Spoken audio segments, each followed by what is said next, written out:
Didik TV KPM.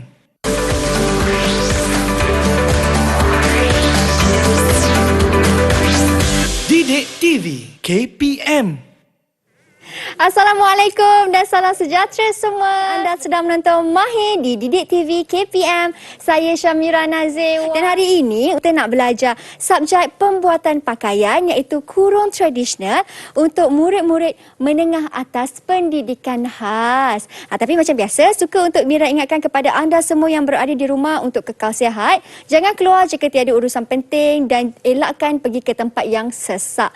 Okey, apa kata kita berkenalan dengan cikgu kita terlebih dahulu sebabnya kita nak buat baju kurung tradisional ni, tapi cikgu kita cikgu lelaki. Jadi kalau nak tahu, nak kenali dengan lebih mendalam siapakah beliau, ayo kita saksikan terlebih dahulu profil guru.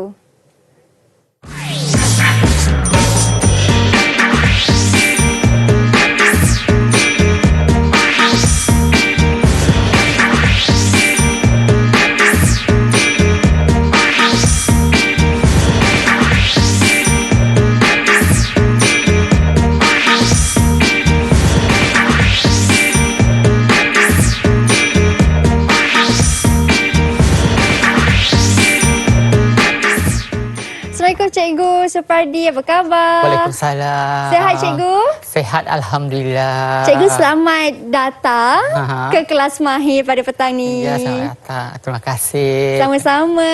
Okey, untuk makluman semua di studio, bukan hanya ada Cikgu Supardi sahaja. Di sebelah sana kita pun ada Cikgu Jurubahasa Isyarat kita iaitu Cikgu Azliana Masyuri dari Sekolah Pendidikan Khas Jalan Pil Kuala Lumpur. Selamat datang Cikgu. Okey. Baik. Macam biasa cikgu, sebelum kita mulakan kelas, kita kena patuh kepada SOP. Jadi saya persilakan cikgu untuk sanitasi tangan terlebih dahulu. Silakan. Dan diikuti dengan saya juga. Baik. Kepada anda di rumah yang mungkin tertanya, kenapa cikgu tak pakai penutup muka macam saya? Okey, ini betul. kerana cikgu dan cikgu jurubahasa tidak memakai face mask kerana saya difahamkan murid-murid berkeperluan khas selain daripada mereka belajar melalui pergerakan tangan, mereka juga belajar melalui pergerakan mulut kita. Betul kan cikgu? Betul. Betul. Baik, dan disebabkan itulah cikgu tidak memakai penutup muka. Betul. Tapi tak apa, kita di sini pun kita tetap menjaga jarak jauh ni. Kan? Di sini saja, tapi bila keluar daripada studio, cikgu terus memakai penutup muka kan cikgu? InsyaAllah. Baik. Okey cikgu, dan untuk hari ini topik kita iaitu kita nak buat pakaian baju kurung tradisional wanita. Betul-betul. Hari ini kita akan mengetahui ciri-ciri pakaian kurung tradisional dan cara mendraft pola. Mendraft pola. Ya, betul. Wah, bestnya. Okey, saya suka, tak sabar nak buat ni. Tapi kita cuma nak draft pola je kan. Sebab tak nampak pula nak menjahit tu, tak ada lah. Tak ada lah. Just mendraft je lah. Paling banyak lebih kepada mendraft pola. Okey, itu yang kita nak fokuskan hari ni selama 1 jam. Okey cikgu, bila cikgu kata kita hari ni lebih kepada nak mendraft pola tu kan, mungkin ada yang tak faham. Cikgu, pola tu macam mana? Pola tu dia macam sebelum kita memotong kain, membuat baju, kita kena lukis dulu pola tu di atas kertas. Kena lukis pola. Pola pun ada banyak kan cikgu? Pola pun pola yang macam ni lah, macam ni. Okey. Sebab saya pernah nampak mak saya kalau nak buat baju kurung, dia pun buat macam tu tahu, tapi dia buat bentuk lengan baju macam mana. Itulah pola. Itulah pola. Pola tangan, badan, lepas tu skirt. Okey. Untuk yang buat baju semua pola lah. Okey. Pola pun ada banyak jenis juga kan cikgu, ataupun tanda-tanda pola tu ada banyak kan cikgu? Tanda-tanda pola pun ada juga, mesti ada. Mesti ada tanda-tanda pola. Kemudian bahan-bahan dia kena ada juga. Macam itulah. Okey, itu yang cikgu nak fokuskan untuk buat pola ni selama 1 jam ni. Ini yang dah siap kat sebelah ni cikgu. Ini hasil pelajar saya. Oh, ya ke? Ya, hasil pelajar saya, Nur Ain Ismail. Wah, Nur Ain Ismail punya yang buat sangat cantik, sangat kemas. Dan sebelum terjadinya baju kurung yang sangat cantik ini, macam cikgu kata, kita kena ada pola. Betul. Kena buat pola tu. Jadi Mesti kena buat pola dulu. okey, jadi itu yang cikgu nak bercerita nanti, buat pola tu kan cikgu. Tapi saya tanya cikgu dulu, cikgu, beza ke kalau kita nak buat baju kurung ni dengan baju yang lain macam baju kebaya ke? Beza ke polanya tetap sama? Dia berbeza. Berbeza. Ya, ikut bajulah. Kalau ada baju kurung ni dia cara lain, pola. Kalau baju blouse cara lain, ada dia cara lah. Tapi untuk hari ini cikgu akan ajar draft pola untuk baju kurung tradisional sebab dia ada dia punya part-part yang berbeza lah, membuatkan dia berbeza. Okey, itu dia. Jadi, cikgu kita berhenti berehat dulu sebelum kita nak belajar dengan lebih mendalam macam mana nak draft pola ni kan. Nak tahu ni macam mana. Jadi, kita berhenti berehat seketika. Anda di rumah jangan ke mana-mana. Kita kembali selepas ini hanya di Mahir Didik TV KPM.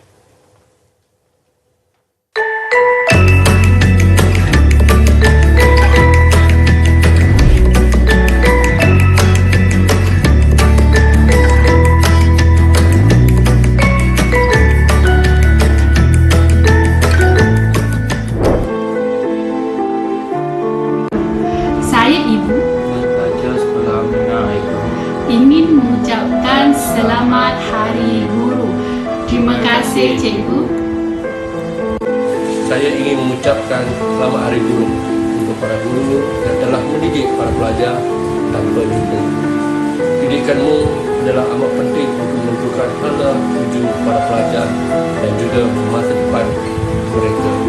Dan ini saya, bapa kepada David Tan, sekali lagi ingin mengucapkan selamat Hari Guru.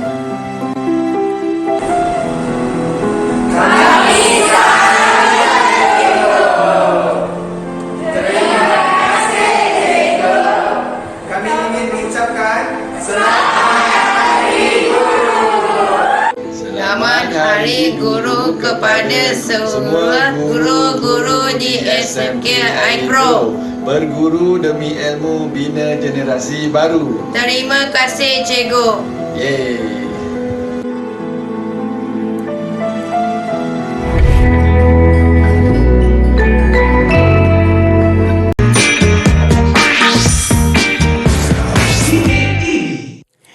Baik, kembali kita di Mahir di Didik TV KPM. Masih lagi bersama dengan Mira, Cikgu Supardi dari SMK Pendidikan Khas Persekutuan Pulau Pinang dengan pengalamannya 13 tahun mengajar. Jadi pengalaman mengajar 13 tahun ini yang nak diguna dalam kelas Mahir kita hari ini, Cikgu. Ya, betul. Okey, Cikgu, tadi Cikgu dah terangkan serba sedikit lah kenapa kita kena buat pola, kepentingan dia kan. Dan sekarang ni Cikgu nak terangkan pula di situ ialah apa tu Cikgu? Ini adalah ciri-ciri pakaian baju kurung tradisional. Ciri-ciri dia lah. Okey, saya terangkan lah. Boleh, tak? Cikgu. Okey, saya mulakan sekarang. Okey, ciri yang pertama ialah lengan. Okey, lengan. Okey, ciri yang pertama lah, lengan dia mesti ada. Okey, yang kedua, okey, mesti ada badan. Okey, mesti ada badan. Okey, yang ketiga, belah selip berlapik. Belah selip berlapik. Kat sini dia. Dia panjang sini. Di sini Cikgu? Ya, belah selip berlapik. Belah selip berlapik. Okey. Kemudian yang keempat, kekek. Kekek. Kekek yang bergerak pada sini. Okey. Dan yang kelima, pesak. Yang kelima adalah pesak. Okey. Kemudian dia punya skirt. Okey, dia punya skirt. Okey, yang pertama, ikatan pinggang. Okey, ikatan pinggang. Okey, kemudian ada cangkuk dan palang. Cangkuk dan palang. Yang di tepi sini kan Cikgu? Ya, betul. Okey. Kemudian ada zip. Zip ni kadang ikutlah ada yang nak zip belah kiri, ada yang nak zip belah kanan, terpulang kepada pelanggan kita. Terpulang pada pelanggan kita. Cikgu, kalau zip belakang Cikgu? Pun boleh juga, tapi untuk sarung susun berombak ni lebih sesuai di sebelah kiri ataupun kanan. Okey. Okey.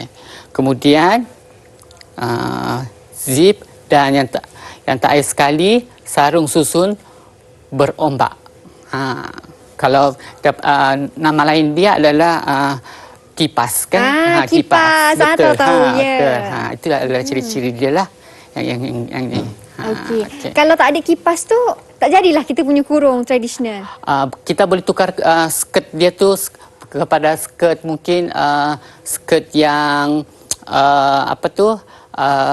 skirt macam contoh skirt Ikat. Bukan ikat. Tak jadi. Tak berapa nak cantik. Kita kena tradisional sebab tradisional. So kita kena gunalah apa nama ni? Saya pun lupa. Skirt. Skirt Silang depan ni sembunyikan ni. Sembunyi kaki macam tu lah ya. Okey, tahu. Okey. Itu kalau kita tak nak ada kipas, tapi kena beza sikit lah kainnya punya bentuk kan, design lain sikit. Ya, betul. Okey, faham. Ini ciri-ciri untuk baju kurung. Baju kurung. Okey. Dan untuk seterusnya cikgu, kita nak belajar untuk buat lakaran dia pula. Betul. Hari ini cikgu nak fokus kepada lakaran yang utamalah. Sebab PDPR kan, PDPR so saya harap boleh menggunakanlah pelajar boleh menggunakan tengok saya di TV kan. Cara-cara buat baju kurung tradisional. Ya, okey. Sekarang kita dah tahu ciri-ciri ni semua kena ada. Kalau tak ada, kurang cantik lah, kurang sempurna kita punya baju kurung kan. Dia bukan tradisional lah. Dia kalau contohnya macam kalau tak ada pesak tu, itu dah kurung moden. Macam itulah. Faham. Okey cikgu, bagaimana pula untuk kita nak buat lakaran baju kurung tu?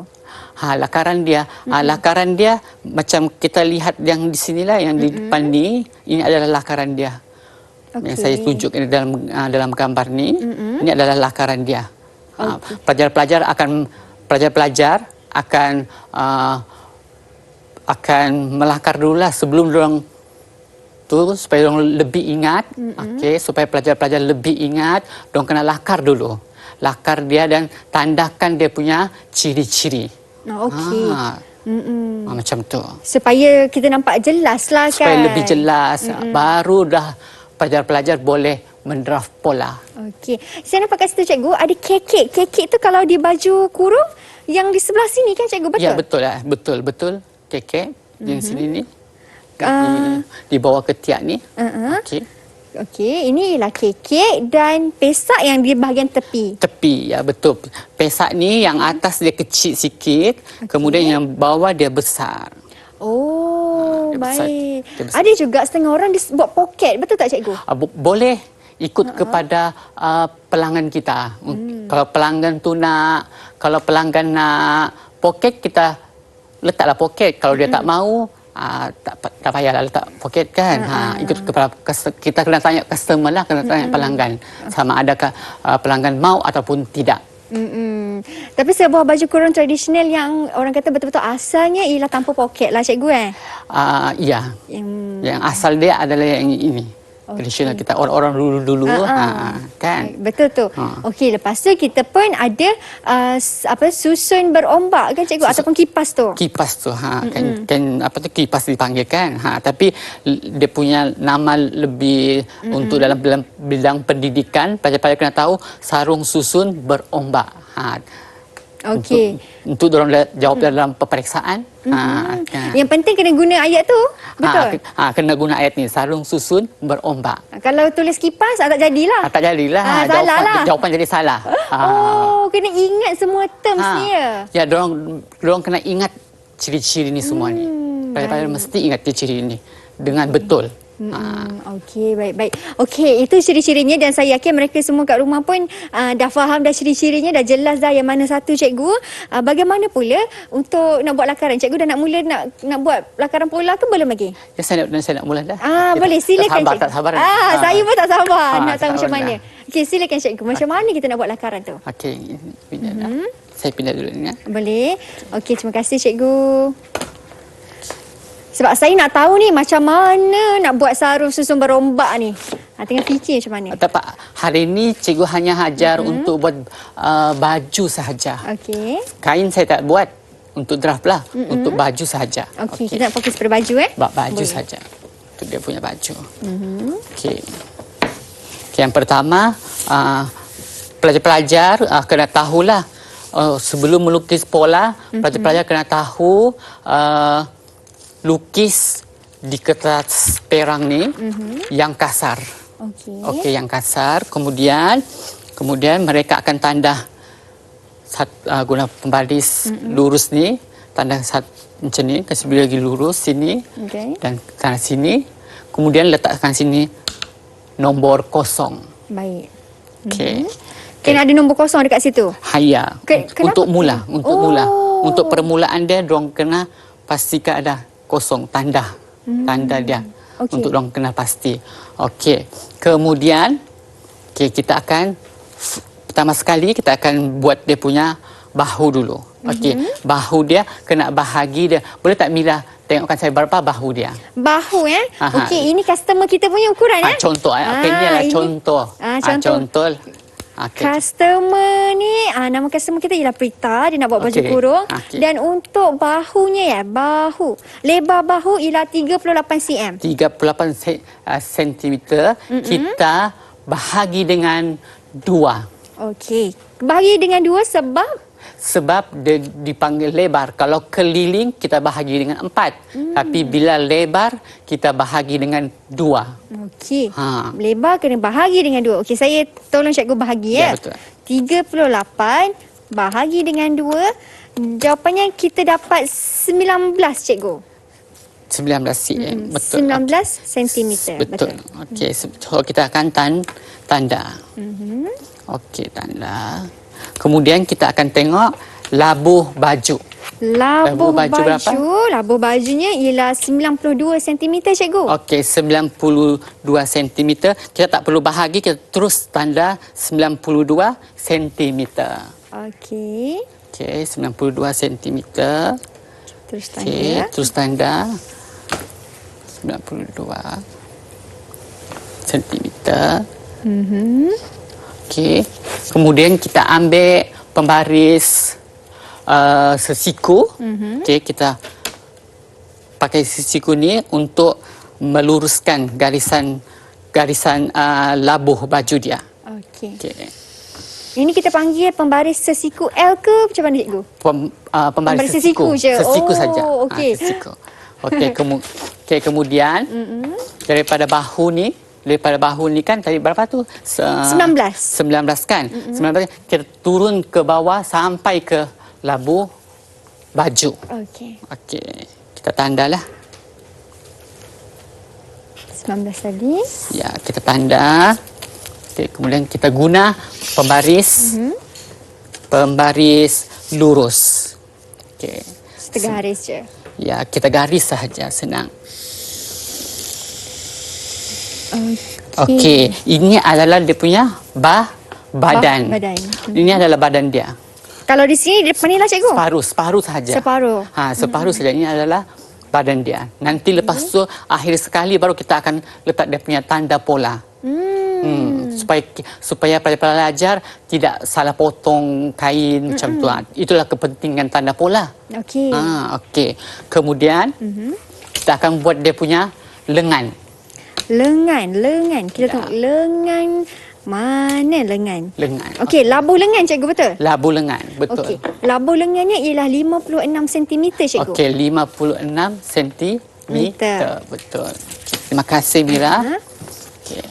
Okey, untuk labuh lengan ni, cikgu, perlu ke untuk kita bahagi 2 ataupun tak perlu? Tak perlu. Labuh lengan pun tak perlu? Tak perlu. Okey. Tak apa, cikgu. Sambil cikgu nak ukur labuh lengan iaitu 56 cm, kita berhenti berehat seketika. Anda di rumah jangan ke mana-mana, kita kembali selepas ini.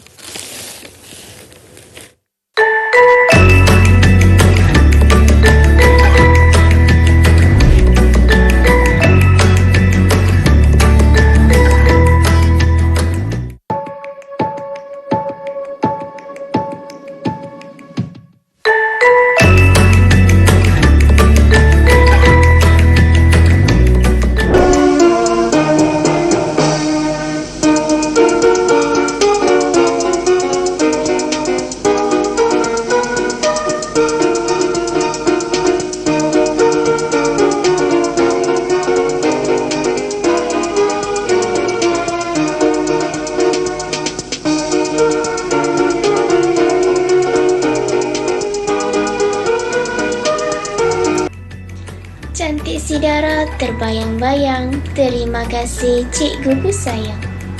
Hari sekolah indah selalu, sungguh indah berwarna-warni. Terima kasih guru-guru kerana sudi ajarkan kami. Besar tumbuhnya pokok jati, guru pendidik yang dihormati.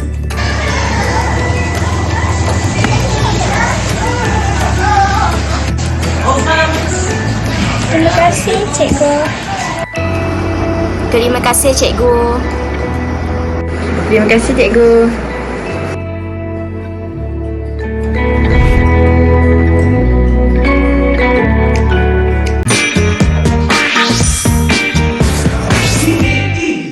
Baik, kembali kita di Mahir di Didik TV KPM. Hari ini kita nak buat pembuatan baju kurung. Betul cikgu Betul. Okey cikgu, ada segmen ketiga ni. Tadi cikgu dah buat draft lakaran kan cikgu? Tadi kita berhenti di Dekat lengan. betul, di labuh lengan. Okey, betul, labuh lengan. Okey, sekarang kita sambung ke dia punya keliling hujung lengan dia. Okey. Okey, keliling hujung lengan dia berapa? Keliling hujung lengan dia ialah 30 cm cikgu. 30 cm. Kita bahagi dengan 2. Bahagi dengan 2.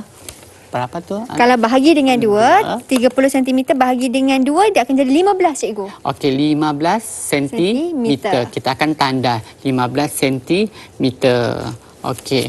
Kemudian daripada sini okey ke sini kita tambah 1.5 cm lagi. Tambah 1.5. Kenapa cikgu? Untuk dia punya keruk lengan dia. Oh, kalau di sini maksudnya kalau penambahan tu akan berada di mana cikgu? Ada yang dia lurus sahaja, ada yang ada yang dia lurus sahaja, ada yang dia keruk lengan dia lebih besar daripada lengan dia. Tengok kesesuaian dengan badan pelanggan lah. Okey. Tapi kalau saya dengan pelajar-pelajar saya suruh tambah 1.5 cm daripada keliling hujung lengan. Okey. Okey. Seperti macam itu. 15 kat situ. Okey, 15. So, jadi 16.5. Okey. Kemudian kita sambung. Okey, sambung menggunakan garis lurus. Dia sambung. Okey, kita sambung. Okey. Memang kena sambung kan cikgu? Mesti kena sambung. Okey, jadi siap dah tangan. Okey, badan dah siap. Okey dah. Siap dah tangan badan. Kemudian ini pun dah siap dah. Lengan dah siap dah. Sekarang kita buat pesak pula. Pesak. Okey. Ya, pesak ni. Pesak dekat tepi cikgu. Pesak. Pesak kat tepi ni. Tepi yang ke sini kan. Okey. Okey. Untuk pesak yang atas, dia ada pesak atas dengan pesak yang bawah. Okey. Untuk pesak atas ni, okey, contohlah customer tu kita letaklah dalam 5 cm. Okey, 5 cm. Okey. Okey, 5 cm. Okey. Kemudian yang di bawah tu, okey, kita letak dalam 8 cm. 8 cm. Bawah memang kena lebih lebar daripada atas kan cikgu? Kena sebabkan pinggul kan ada lebih besar daripada dada macam tu. Okey. Wah, kita letak 8. Okey, 8 cm. So kita hanya sambung saja. Okey, sambung. Macam biasa kena sambungkan. Okey, sambung. Okey, sambung.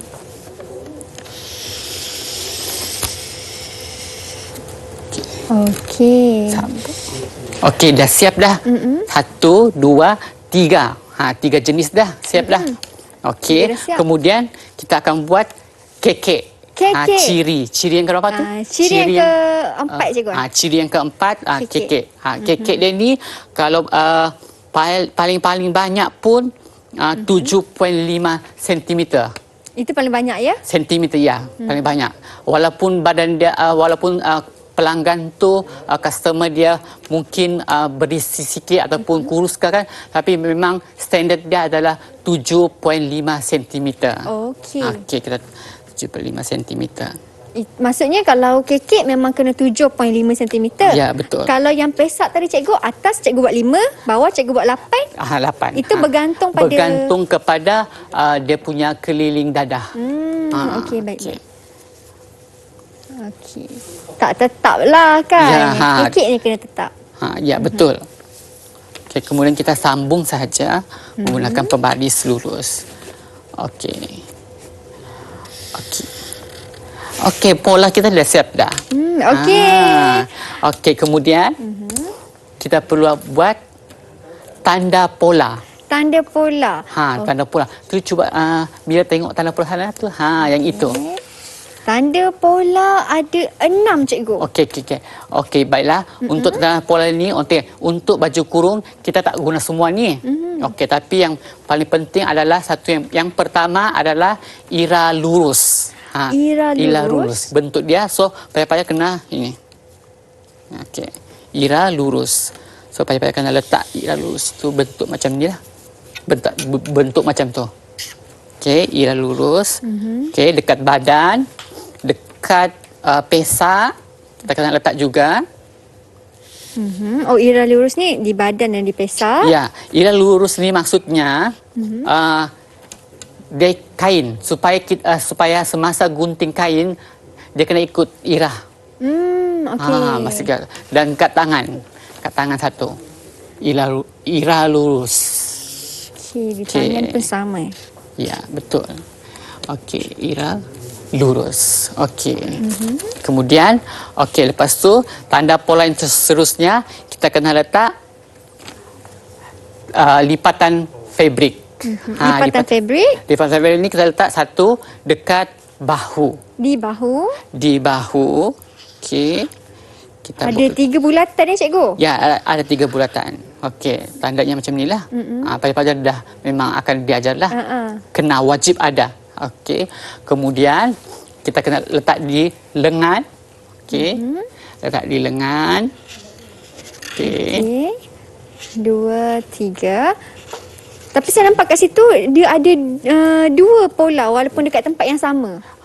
Di badan. Tanda pola. Betul.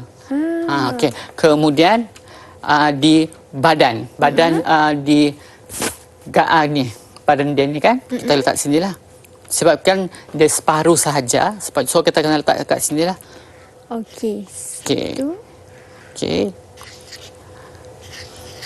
Seterusnya kita akan letak garis tengah hadapan. Garis tengah hadapan. Ya, GTH. Kalau pelajar panggil ni GTH. GTH itu maksudnya garis tengah hadapan ataupun garis tengah belakang. Tapi untuk kurung tradisional ni kita guna garis tengah hadapan. Dia boleh hadapan pun dia boleh pakai, belakang pun dia boleh pakai jugalah. So, kita kat sini GTH. Dan GTH ni hanya di badan sahaja. Di badan sahaja ke? Di badan sahaja. Kat lengan tak payah cikgu? Tak payah. Okey. GTH. Okey, kemudian dan seterusnya pelajar akan letak lah sudah siap bila kita cek tengok dah semua dah cek. Okey, sekarang cikgu nak cek. Okey, apa lagi yang kurang? Apa lagi yang kurang? Okey, apa lagi yang kurang? Mira rasa apa lagi yang kurang Saya tengok apa lagi yang tak ada ni. Sebab hari ni kita nak buat baju je. Apa lagi yang kurang? Saya rasa tadi cikgu dah masukkan juga kan untuk leher. Leher tak. Kita potong kain dulu, baru kita boleh buat leher. Untuk drapola ni kita tak buat leher lagi. Okey. Bagaimana dengan belah? Bukan juga belah belapik tu, bukan? So, yang paling penting adalah nama pelajar tu. Nama pelajar. Nama pelajar. Okey. Yang pertama nama. Okey, nama pelajar tu supaya kadang-kadang pelajar ni dorang tertukar. Dorang saiz yang sama, tertukar dorang punya apa? Tertukar dorang punya pola. Takut tertukar kan? Okey, so kita kena letak nama. Okey, nama.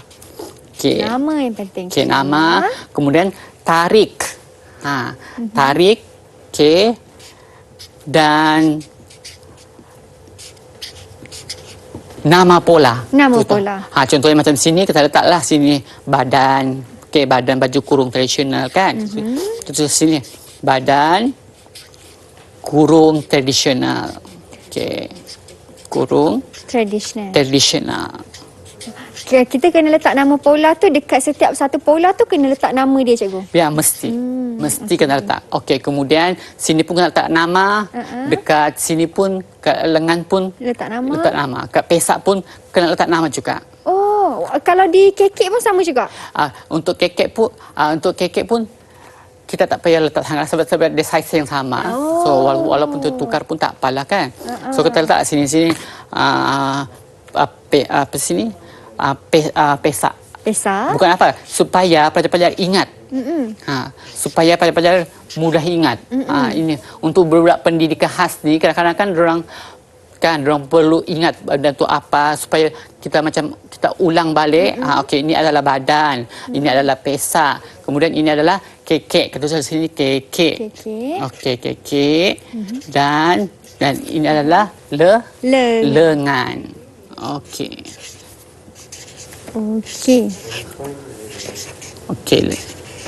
Okey, lengan. Okey dah. So badan dah siap, okey. Pesak pun dah siap, kekek pun dah siap, lengan pun dah siap, okey. Dan tanda pola pun dah siap, nama pun dah siap, tarik pun dah siap. Dan barulah kita boleh potong kain ataupun fabrik lah. Kita panggil fabrik macam ni lah, fabrik. Fabrik macam ni. Macam tu. Okey, cikgu, tapi yang cikgu buat pola ni hanyalah di sebelah badan sahaja. Sebelah sahaja. Maksudnya kalau kita nak potong nanti macam mana kain tu akan jadi? Ni tanah pola. Oh. Kan inilah gunanya tanah pola. Itulah guna tanah pola ni gunanya bila potong kain. Contohnya sini ada pola dia suruh lipatan fabrik supaya kena lipat fabrik. Diorang kena lipat fabrik tu baru diorang letak atas apa? Fabrik atas fabrik itulah. Ataupun kain kita menggunakan macam tu. Itu cara yang tepat sebenarnya. Kalau saya lah yang buat ni, cikgu, saya terus jadikan satu baju, saya gunting terus kain tu. Salah lah cara tu tak tepat. Dan kita kena ikut juga dia punya ira lah. Ira ni kan kena betul. Ira. Kalau iranya, contohnya ira pun kena betul juga. Ira ni pastikan ira. Pelajar pun mesti tahu ira ni juga. Maksud ira ni apa? Sebab dia akan masuk dalam peperiksaan. Okey. Dia akan masuk sebelum dorang amali, dorang ada juga teori. Peperiksaan teori dengan amali. Untuk pembuatan pakaian wanita ni dia ada amali, dia ada teori. Peperiksaan ada dua kali. Okey. So untuk PVMA, pembuatan pakaian wanita, kena ada peperiksaan 2 kali. Yang pertama teori, yang kedua amali. Yang gitu. Baik, okey. Dan setiap satu pola, tanda-tanda pola yang cikgu buat tu, jangan lupa untuk tulis juga. Kalau ada anak panah, buat anak panah. Kita kena pastikan tulis. Kalau dalam peperiksaan kan, cikgu, murid tak buat anak panah tu, hanya buat garisan je. Salah ke? Salah lah. Jawapan dia salah lah. Alah, ya ke? Tapi memang wajiblah saya akan pastikan mereka mesti tulis. Mesti ingat pun macam mana? Mesti ingat supaya ejaan kena betul. Macam tu. Tanda pola pun kena betul. Jangan sampai silap. Kadang-kadang ada pelajar dia silap. Contohnya kan dia tanda pola ni yang ira lurus ni dia salah potong, salah dia tak tuliskan. So dia atau ira inilah paling penting adalah ira lurus ni. Supaya dia punya kain tu sama. Corak dia sama. Corak dia sama. Kan? Ikut corak. Kalau kain kosong tak apalah, tak nampak. Tapi kalau kain yang bercorak, itu bermasalah kat situ. Nanti lari pula. Nanti tangan dia lain corak. Dekat badannya lain corak. Dekat kekek dia punya lain corak. Dekat pesak dia lain corak kan. Jadi paling sangat penting sangat ialah lurus. Okey. Dari semua setiap satu simbol-simbol pola tu macam cikgu kata sangat penting, termasuklah juga untuk lipatan fabrik yang bulat-bulat ada 3 bulatan tu pun. Ya, betul. Jangan buat satu je. Mesti wajib 3. Wajib 3. Kalau buat Wajib satu 3. tak jadilah, salah Tak juga. jadi, salah juga. Okey, baik. Okey cikgu, kita berhenti berehat seketika sambil-sambil cikgu nak gunting tu. Nanti kita akan kembali lagi selepas ini untuk kita tahu pula apakah langkah keselamatan masa kita nak memotong pola ni. Jadi kita berhenti berehat seketika. Anda di rumah jangan ke mana-mana, kembali selepas ini.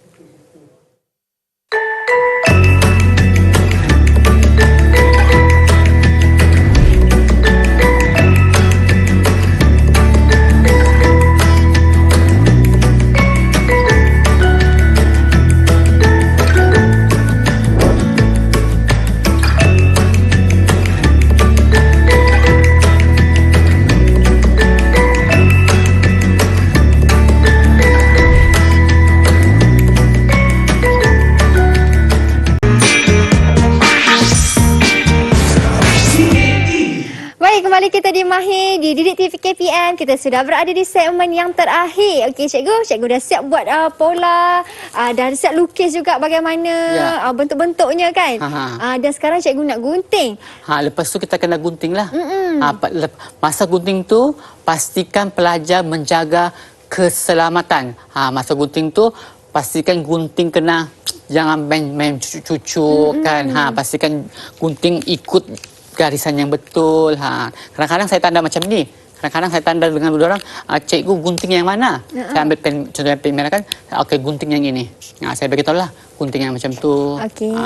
Jangan, keselamatan yang paling penting adalah jangan guna gunting tu, jangan pergi cucuk-cucuk kawan. Main-main. Main-main kan berarti kan ada sembang-sembang, berbual kan ada bermain kan.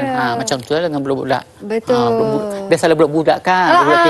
Budak-budak kita ni memang macam tu lah.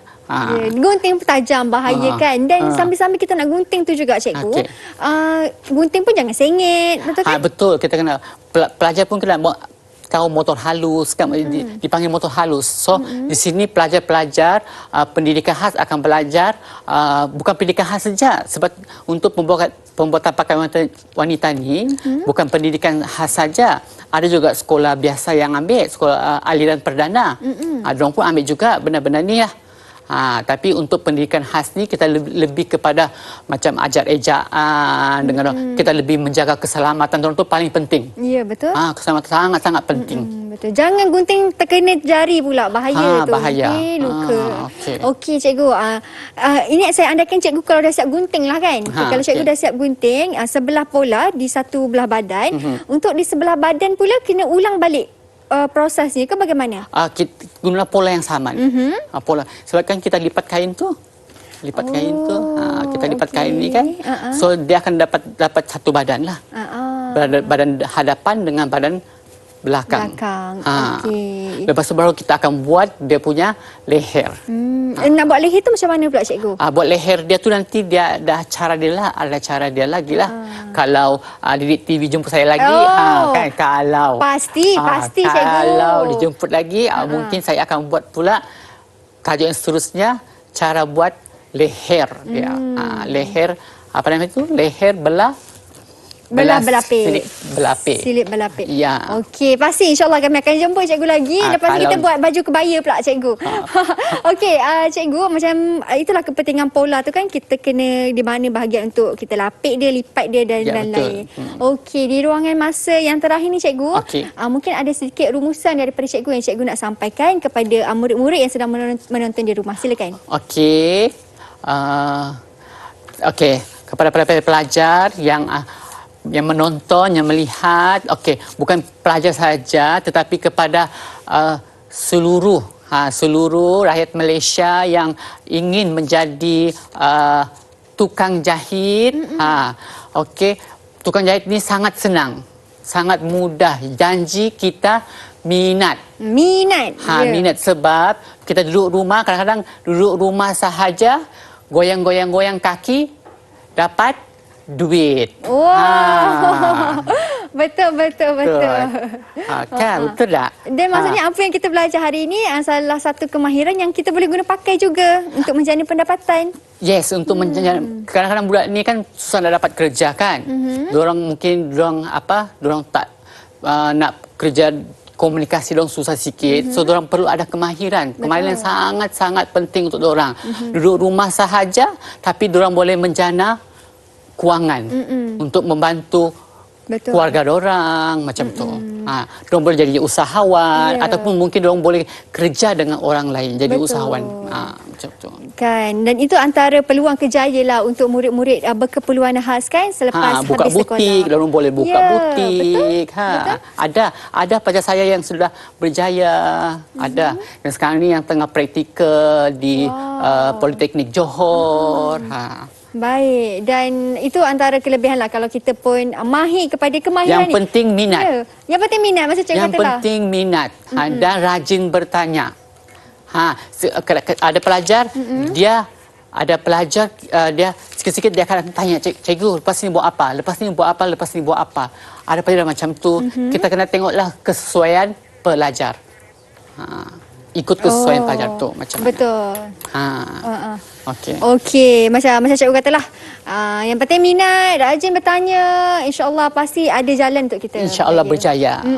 Okay. Betul. Kadang-kadang dia tak kisahlah. Kadang-kadang kalau yang umur yang sudah lebih habis sekolah pun boleh juga belajar benda ni. Yang first perkara pertama yang perlu belajar adalah kurung tradisional. Memang macam saya dulu pun masa saya belajar jahitan, saya belajar kurung tradisional dulu. Okey. Baru yang kita buat yang lain. Ya, ini yang basic lah, yang asas ini yang kan. asas dia. Betul tu cikgu. Okey, baik. Tak apa, lepas ni saya pun akan belajar juga. Saya dah faham dah nak buat ni. Lepas ni saya pula buat baju kurung tradisional saya sendiri. Okey, terima kasih banyak-banyak Cikgu Supardi. Sama-sama. Atas maklumat dan juga ilmu yang diberikan pada hari ini. Terima kasih juga kepada Cikgu Jurubahasa Isyarat kita, Cikgu Azliana. Dan kepada anda yang berada di rumah, terima kasih kerana menonton sehingga ke penghujung rancangan. Tapi hari ini berita yang agak menyedihkan juga di mana COVID-19 kes kita semakin tinggi apabila hari ini mencatatkan 7,289 kes di Malaysia. Jumlah dan angka yang sangat tinggi dan besar di sini. Mira ingin ingatkan kepada anda di rumah untuk kekal menjaga jarak, menjaga SOP, pakai pelitup muka dan tolong jangan keluar rumah jika tak perlu dan elakkan berada di tempat yang sesak seperti di shopping mall dan lain-lain. Ingat, kita jaga kita masih lagi belum menang. Terima kasih kerana menonton Mahir sehingga ke penghujung rancangan. Kita jumpa lagi di lain waktu pula. Bye. Assalamualaikum.